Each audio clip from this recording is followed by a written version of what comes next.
Let's go over to Will Tran, live at St. Mary's Cathedral in San Francisco with some reaction there. Will?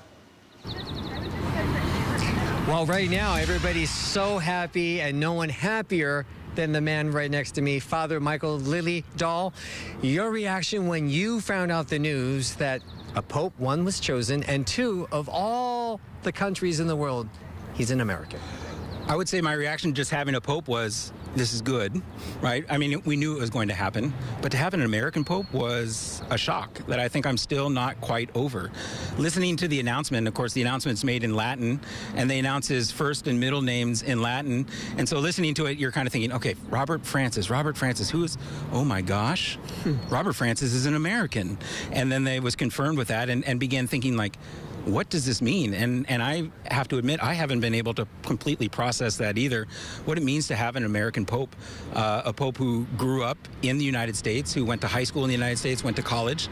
Although he spent a large part of his time as a priest in Peru, you can't get rid of the American background growing up. You know, if you leave when you're 23 or 24, you're always going to have that part of the American soul in you. Were you surprised? I know in the past few years, there was a little bit of conflict between the Pope and Trump administration policies, and now we have President Trump back in the office. Were you surprised that they chose an American?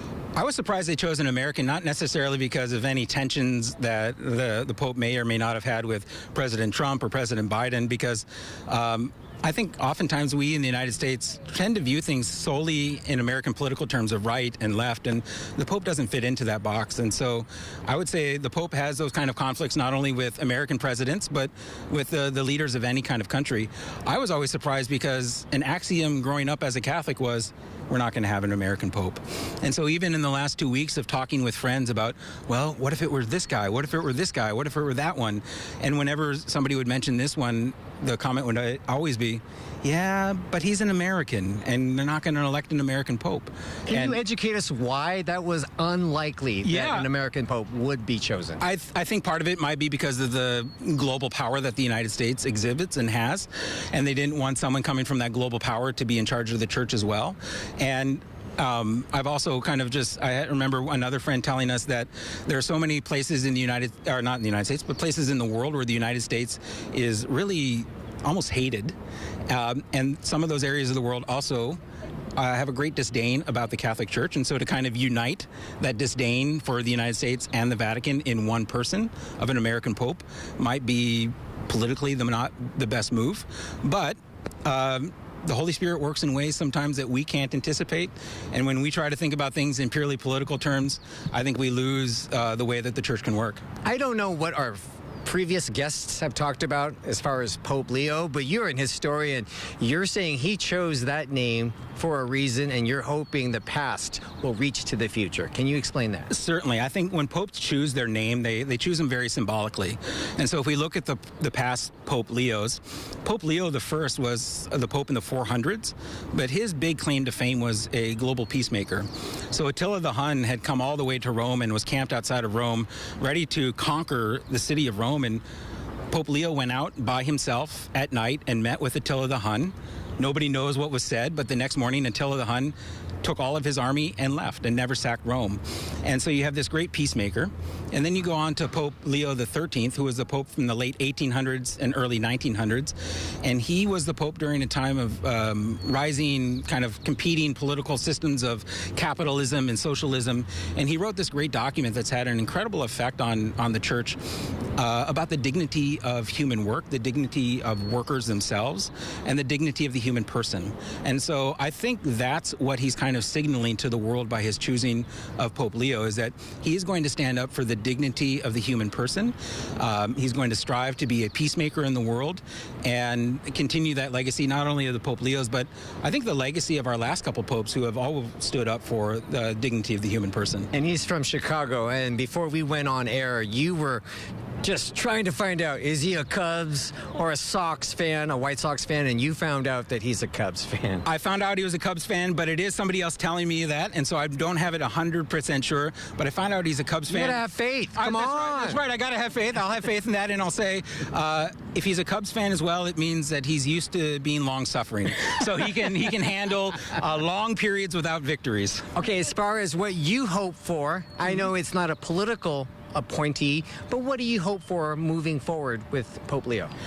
I think one of the things I really hope for Pope Leo is that he recognizes the great contributions and gifts that the people of the world can bring to the church, not just of Chicago and Peru, not just of Argentina with Pope Francis recently, but the peoples of Africa, the people of Asia, Australia, Europe, the Americas, and as I was joking around with somebody else, who knows, in 20 years, maybe the peoples of the moon and the people of Mars, that everyone's gifts are able to make an impact, be recognized by the church, and then be able to used in the church's mission, because it's a two-way street. The world has gifts to bring to the church, but the church also has a great gift to bring to the woruld. And not only were you surprised that he's an American, were you surprised that he's relatively young, Pope-wise?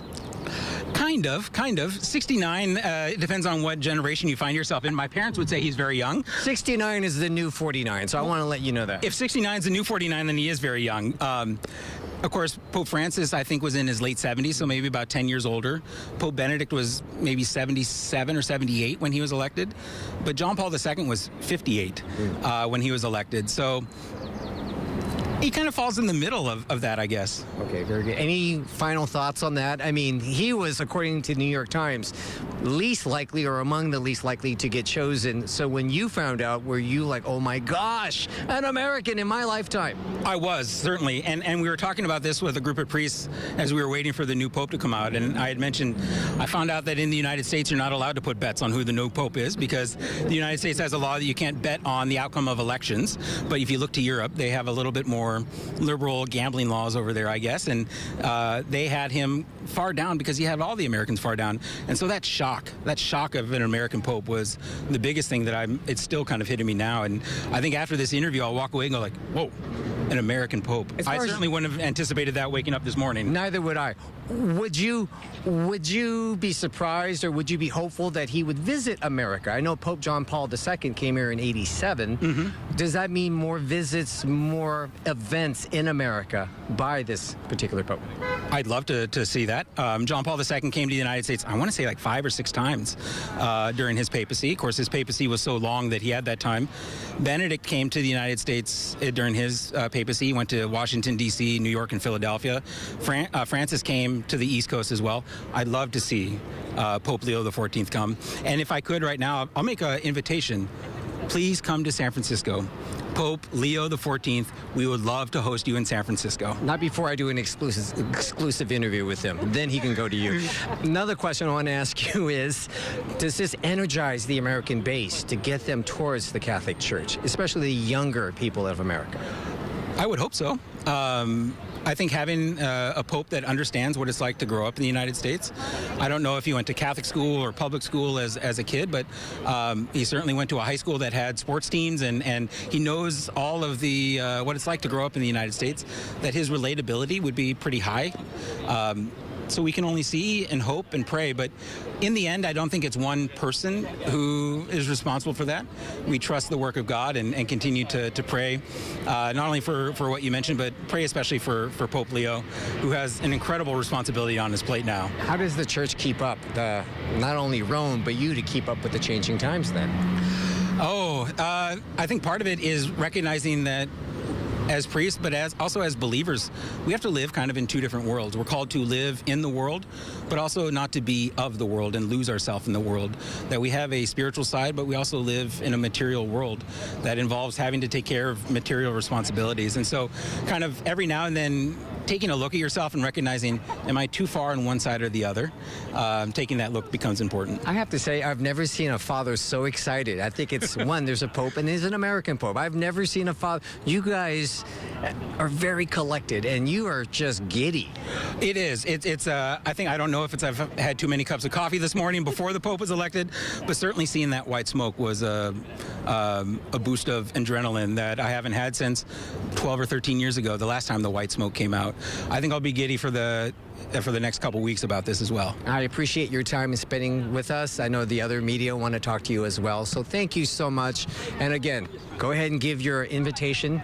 That's right. So Pope Leo XIV, please come to San Francisco. We would love to host you here. Okay, I got about 3 minutes. If you want to time it so that you come when the Cubs are in town, we can do that as well. Also, you know, he said to me that Leo the First is called the Great. So that hopefully will be a premonition that it'll be the Great as far as Leo the 14th as well. Back to you. Absolutely. Thank you, Will.